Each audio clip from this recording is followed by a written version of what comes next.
Syron Smith, you're running for alderman, right?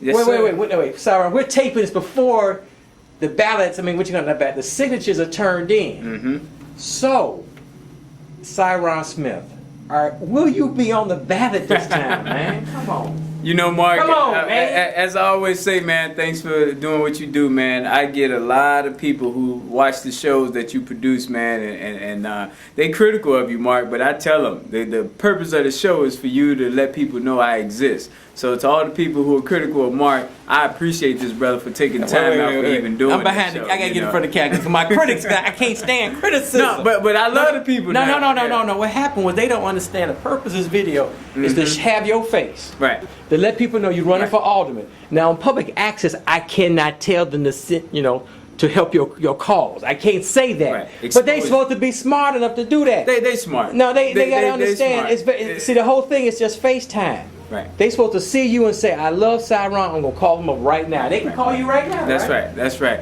So what Mark was alluding to was the fact that I've been running for office, 3 different offices the last 6 years, and I've never had my name on the ballot.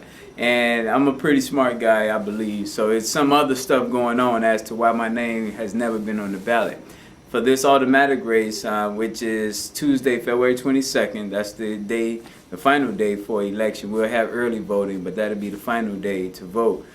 We should win. And you only need 122 signatures in the 15th ward to be on the ballot. Now, I ran for state rep twice, 32nd district, in which you needed 500 valid signatures to be on the ballot. And then before that, in 2007, I ran for mayor of city of Chicago. So at any rate, the powers that be found something wrong with all my signatures to make certain that my name wasn't on the ballot. And I know some people say, well, you need to make sure you do everything right. Illinois, and especially the Democratic Party, because under Mike Madigan's leadership, a lot of this have taken place. It's not a matter of doing things right. It's a matter of them selecting who they want to appear on the ballot.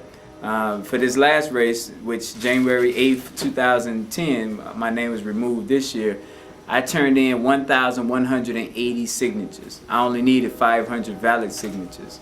I was met with 3 different challenges, and the way they challenged me was, it was interesting. I just say that. But they spent spent over $10,000. They spent $10,000 to get you off the ballot this year. Over $10,000 to get Syron Smith off the ballot. Yeah. So the people in the 32nd district who went to vote, the choice was already made to take my name off the ballot. So that's what's wrong with that, is the fact that they take away your option of saying, this Syron Smith, is this someone I even want to vote for? They made the decision we just already. have to say people like Michael Madigan, the Speaker of the House, Democratic House Speaker, he and other powers that be do not want real leadership for the African American community or even nobody's community. Yeah, no one. It's about control. At the end of the day, the Speaker of the House, who unfortunately has been in there way too long, we need to talk term limits big time. The Latinos need to get him out. He's in a predominantly Latino neighborhood. Wait, let me say this. The Latino brothers and sisters, y'all need to get Mike Madigan out. They Forget hold this the power. divide and conquer. Y'all need to fall for the okie doke. Well, if you go back to the videos we did, we went and paid him a visit, and the purpose of that visit was to let him know that it's unfortunate that you butted or put your hands in the business affairs of the 32nd district where all the shooting and killing was occurring at. Instead of helping us, you made certain that the people didn't have a choice.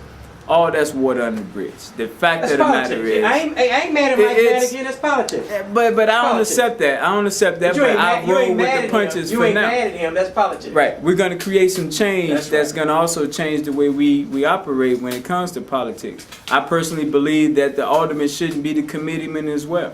So we're going to look at that down the road as well. But we're going to make certain, and my platform is, number one, stopping the violence. I believe that if you're not safe, and public officials, keep this in mind, public officials' role is number one to make sure that their constituents are safe. Because if you're not safe, you can't vote, you can't pay taxes, you can't do the things that put them in position to govern us. So that to me is the number one issue. I know Mayor Daley always talks about education. I used to believe that, but the truth of the matter is in Chicago and other places across the country, you can be as educated as you want.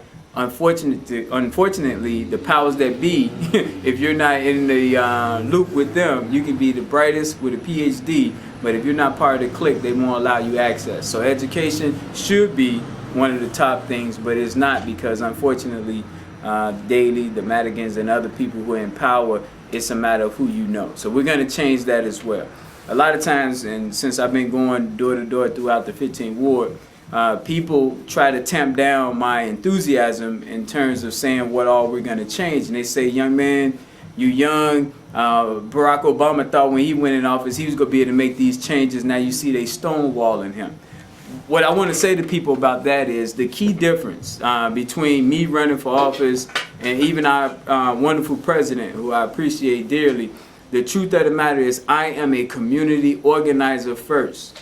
I'm running for office because the political system has been broken for us, and we need someone at the table who represents the people block by block. The power is in you, and keep that in mind. Government, they regulate, they govern, but the power is always in the people. So what I'm talking about when I'm out there talking about stopping the violence, creating jobs, that's what we're going to do as a community, not what the government is going to do. My job, the way I see it as the alderman, is to make certain that when I sit down at the table with special interests, that I make sure they align them interests with what we're talking about block by block, to make certain that it's a win-win situation. So I'm not necessarily talking about getting funds and bringing them right into our neighborhood, which I will do that. I first want to see us leverage what we have right now. I honestly believe that the key to our solution that we need to have is what we do for ourselves, true empowerment. And then the next thing is to level the playing field, which is the accountability, making certain that these special interests are not having a leg up in our community. So that, I just wanted to kind of put that out there so people can understand why I'm running.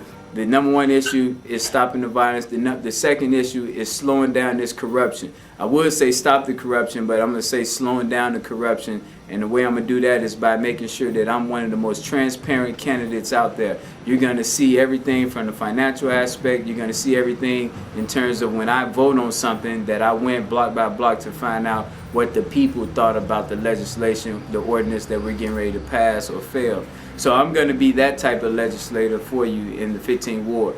The other thing, and if you guys know, I've been traveling with these young people for a long time, and that comes from my history and my background of being out there selling drugs and doing things I shouldn't have been doing, and me joining the U.S. Navy, and the Navy taking me to Hong Kong, Singapore, Thailand, Africa, and places like that, that helped me to get focused. And I really believe, and I say this all the time, that no one I know wakes up in the morning desiring to be a loser. I'm going to say that again. No one that I know wakes up in the morning, oh, I'm ready to be a loser today. No one. So even the guys you see out here who appear to be lost, who have given up, pants sagging down, smoking weed, getting hot, I really believe deep down inside that they want to be successful. Life just have given them some challenges that they weren't prepared or equipped to overcome, and that's where we come in at. What can we do as a community, as a village, to give them layers of support? Layers of support. That's important. In our neighborhood, unfortunately, we have one layer.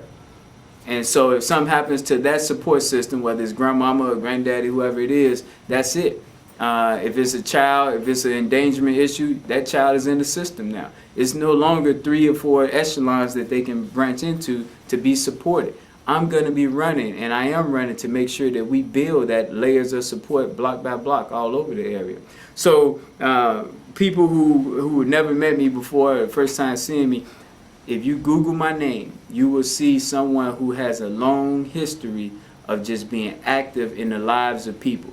I love people, all people. I have a special love for the African American community because of what the African American community has been through. But I work with my Latino brothers, I work with my Europeans, I work with my Lithuanians, I work with everyone, because I believe, especially in America, that we all have something that we can bring to the table to just make life better for each and every person.